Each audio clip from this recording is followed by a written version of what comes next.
ভাবলে অবাক লাগে, মাতাল চরিত্রের মুখে কোনো গান গাইবার আগে মান্না দে ভালো করে জেনে নেন যে সেই চরিত্রটা ঠিক কোন মাত্রার। লেখাপড়া করেছে নাকি একেবারে রাস্তার মাতাল, দুঃখে মদ খায় না আনন্দে, পাবলিক প্লেসে গানটা গাইছে না একেবারে নিজের ঘরে বসে, এরকম কত কি জানার পর মান্না দে এত সুন্দরভাবে তার প্রতিফলন ঘটান তার গানে, যা সত্যি ভাবা যায় না।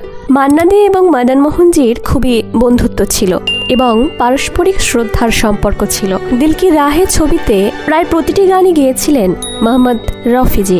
তাই ওই ছবির জিন্দেগিকে গম ভুলানে কে লিয়ে গানটির জন্য যখন মদন মোহনজি ডেকেছিলেন, তখন তিনি অবাক হয়ে জানতে চাইলেন কি ব্যাপার, এই ছবির অন্যান্য গানগুলি তো রফি মিয়া গিয়েছেন, তাহলে শুধু এই গানটি তার জন্য কেন? তিনি প্রথমে কিছু বলতে না চাইলেও পরে বলেছিলেন আসলে এই গানটা গাইবে একজন পড়াশোনা জানা ভদ্রলোক, যে তার নিজের দুঃখ ভুলতে একা একা মদ খায়।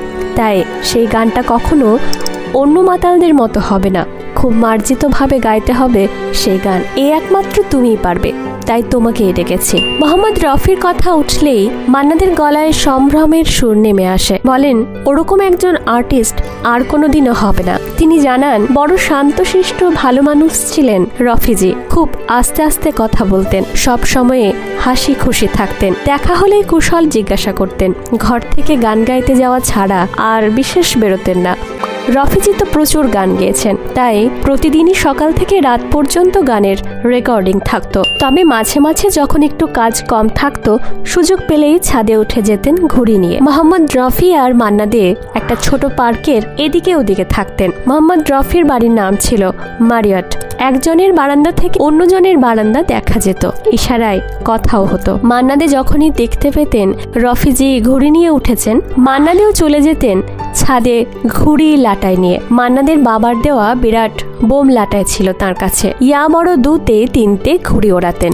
সেই অত বড় ঘুড়ির টানের সুতোয় যখন রফিজির ঘুড়ি লাগতো, অমনি ভোকাট্টা হয়ে যেত। একদিন কোনো একটা গানের রেকর্ডিংয়ে তারা দুজনেই গাইছেন। গানের ফাঁকে রফিজি জানতে চাইলেন, দাদা আপ ক্যাসে পতঙ্গ উড়াতা হ্যায়, কি করে এরকম ঘুড়ি ওড়ান যাতে আমার সঙ্গে 5 খেললে সব সময় আমার ঘুড়ি কেটে যায়, কুছ জাদু হ্যায় দাদা। মান্না দে বলতেন এক বাত বাতা দো, তুমকো পতঙ্গ উড়ানা হি নেহি আতা। রফিজির ব্যাপারে উদ্দাত্ত স্বরে প্রশংসা করলেও মনে হয় একটা ব্যাপারে ওনার উপর কিছুটা অভিমানও জমা হয়েছিল মান্নাদের। তখন তদানীন্তন HMV ছায়াছবির কোনো গানে সঙ্গীত শিল্পীকে কোনো রয়্যালটি দিত না। সেই সময় সমস্ত সঙ্গীত শিল্পী এবং কলাকুশলীরা ঠিক করলে কোনো গান রেকর্ড করবেন না, শুধু একা মোহাম্মদ রফি রেকর্ডিং বন্ধ করেননি। নমস্কার, আমি মন্দিরা।